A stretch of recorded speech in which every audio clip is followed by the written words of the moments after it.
It's been quite a while since there's been this much buzz about someone joining WWE. Not since Cody Rhodes in early 2022, and before that it would have been like AJ Styles maybe? The point is, it's super refreshing to be excited about a WWE newcomer, which naturally, of course, raises the question of how they're going to use them. The person in question this time is Jade Cargill, someone who's made a big name for herself in AEW. And while we saw her improve her in-ring style over the course of her run, it's clear there's still plenty of room for Cargill to go, with her superstar presence able to carry her to even greater heights. So with that said, what are they going to do once Cargill hops aboard? Let's find out. I'm Quinnell from WrestleTalk, and here are 10 fantasy booking pitches for Jade Cargill's WWE debut. Before we dive into the list, if it's your first time here, why not like the video and hit subscribe, as we do a list like this every Sunday. And after this one, you can check out last week's one, where Luke runs down 10 people who could dethrone Gunther. Now, on with this list. Number 1, she dethrones Rhea Ripley.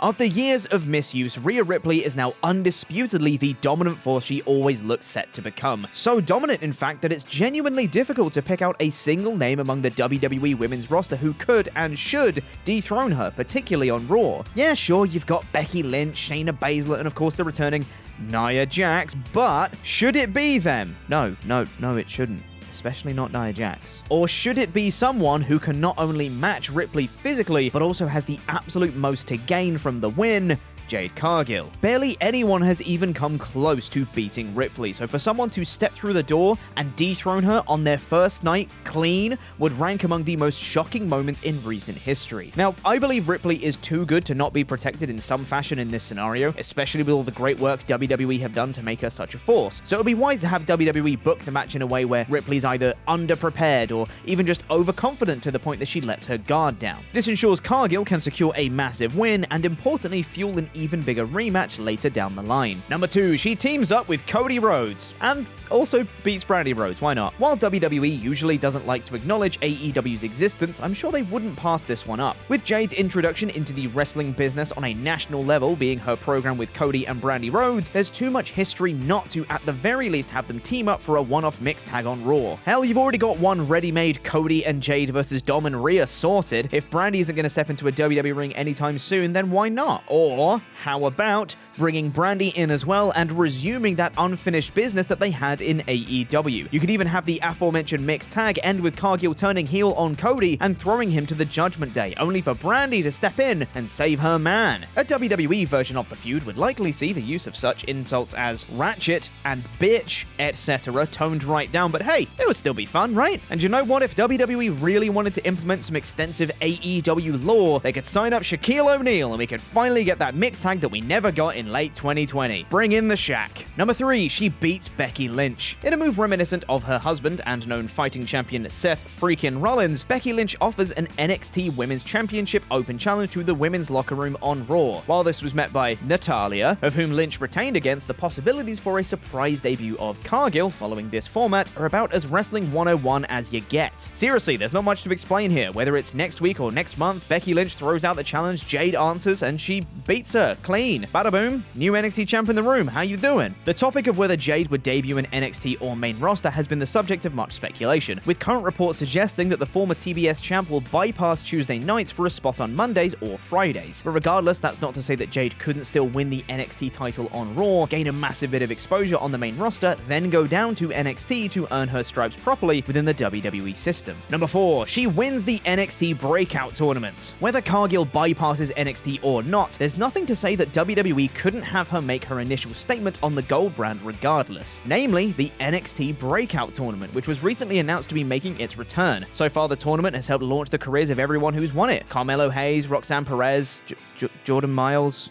Okay, well, 2 out of 3. That's good enough. Cargill will be a known commodity amongst most wrestling fans. However, she will technically be a rookie within WWE. I mean, if we want to be real about it, she is still very raw between the ropes, despite receiving great exposure through her long undefeated run in AEW. So maybe cutting her teeth in NXT would be the wiser move. Or, reminiscent of her 60-0 undefeated run, you could have her win each match in said tournament in record time, forcing her to feel that NXT isn't enough for her, resulting in an immediate jump to the main roster. Sure, it may make NXT look a bit naff, but hey, necessary casualties, I guess. Number 5, she beats Bianca Belair. When pairing up WWE and AEW stars for cross-company dream matches, I think many would have booked this one. Similarly to Rhea, Jade Cargill and Bianca Belair is a match made in heaven. These two quite simply are freak athletes, and pairing them together on Cargill's first night in WWE would immediately tick off a match from our wish lists that many thought they'd never see. While it could be argued that Jade versus the EST is a Mania-level match and not one for a random Friday night in Tulsa, Oklahoma, no offense to the Boomer Sooners out there, it could also be argued that it would be the perfect way to start Cargill's WWE tenure off with a bang. Also, Belair is currently off TV, allowing for a perfect opportunity to make her eventual return extra special with the immediate appearance of Jade. Also, it could kick off a proper long-term program, perhaps one that sees the two eventually, way down the line, maybe team up. Just imagine the dominance. Number 6, a Royal Rumble surprise. As much as we could draw up all these grand plans to debut Jade in WWE, there is absolutely always one way that is 100% foolproof and never disappoints: the Royal Rumble. Sure, there have been some bad Royal Rumble surprises, but those usually involved old sweaty fellas who have no business being in the match, let alone the final 3. Yes, Shane McMahon, I'm looking at you. But come on, for a top star in the making like Jade Cargill, the Rumble would be a perfect way to first step through the WWE curtain. Not only do you immediately thrust her into the biggest spot imaginable, the main event of WrestleMania, but you also allow time for the news cycle to settle and the speculation to dwindle a bit before pulling the trigger. Because at the moment, and likely for the next month or so, at least us and every fan is going to watch every Monday, Tuesday, Friday with bated breath expecting Jade to show face. However, by the time January rolls around, that expectation will have diminished a fair bit, meaning that when she does make her splash, it's a genuine surprise. And a Rumble win on a debut, that would be a genuine history maker, another feather in the cap. Number 7, she beats Charlotte Flair. Despite the dominance of Rhea Ripley, the measuring stick when it comes to the WWE Women's Division is and always will be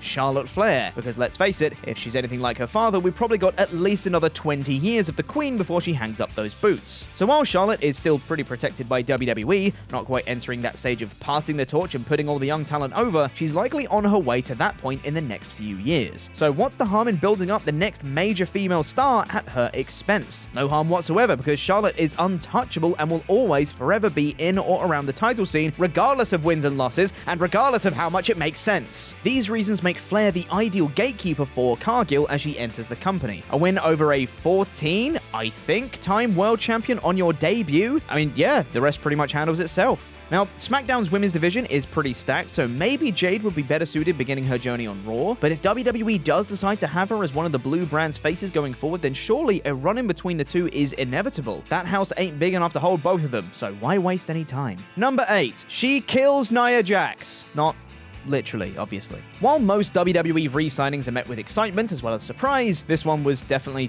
not the same from many fans. Now, it must be said, as much as you don't care for a wrestler, none of us have absolutely any right to target them with abuse via social media, something that Jax has reportedly had to contend with since returning. That sucks, should never be the case. Nastiness aside, I think criticism of Jax's past, seemingly reckless in-ring style, is fair. However, I think we should give her a chance in this next run in the company. Saying that, if hypothetically, WWE did only have short-term plans for Jax's return, I may have the ideal suggestion. Feed her to Jade Cargill. With Jax running roughshod through the Raw Women's Division, including Rhea Ripley, what bigger impact could Jade have than by putting down the irresistible force on night 1, doing what nobody else could manage with relative ease? This could be such a statement, in fact, that Cargill could write Jax off altogether, effectively killing her off forever from WWE TV. Then she goes. Everybody wins. Number 9, she dismantles Damage Control. If Trips did decide to ignore the lore of the Rhea Ripley feud and place her on SmackDown instead, then it certainly wouldn't be the worst thing in the world, particularly for Cargill's immediate world title aspirations. As much as we all love Io Sky as WWE Women's Champion, it's safe to say that she offers a less formidable path to gold than Ripley. However, if Cargill was to take the blue pill over the red one, she would most certainly have to channel her inner John Wick and dismantle Io's gang first. That is 2 Keanu Reeves references. You're welcome. With Dakota Kai and Bayley's heelish shenanigans, Io always has those numbers. So if Cargill was to take the WWE Women's Championship, then she would have to deal with them two first. Dakota's already hurt, so little threat there, and Bayley is scared of spooky Shotzi vignettes, so maybe this won't be as difficult as it appears. Realistically, with Cargill's size advantage over all 3 women combined, she could single-handedly both destroy Damage Control and take the title in one swoop, leaving a fragile shell of a faction in her wake, leading to that proper split it seemed like we were getting earlier in the year. year. And number 10, she wins the tag titles by herself and then combines them into a singles mid-card title. The WWE Women's Tag Team Championships,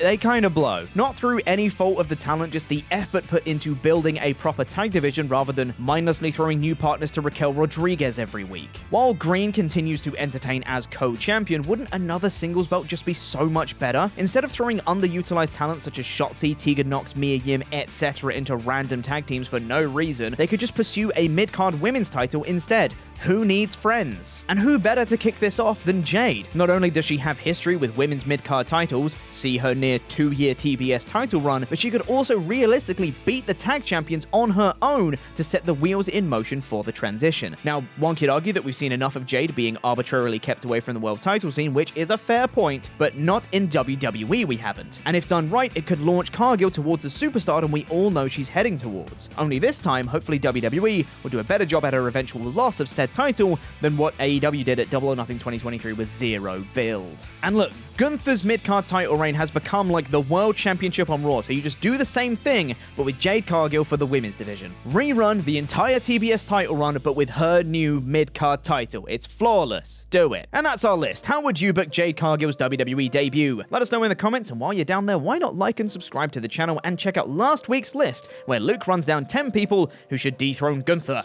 Check it out. Or Gunter, whatever we're calling him these days. I'm Luke from WrestleTalk, and here are 10 WWE stars who could dethrone Gunther/Gunter.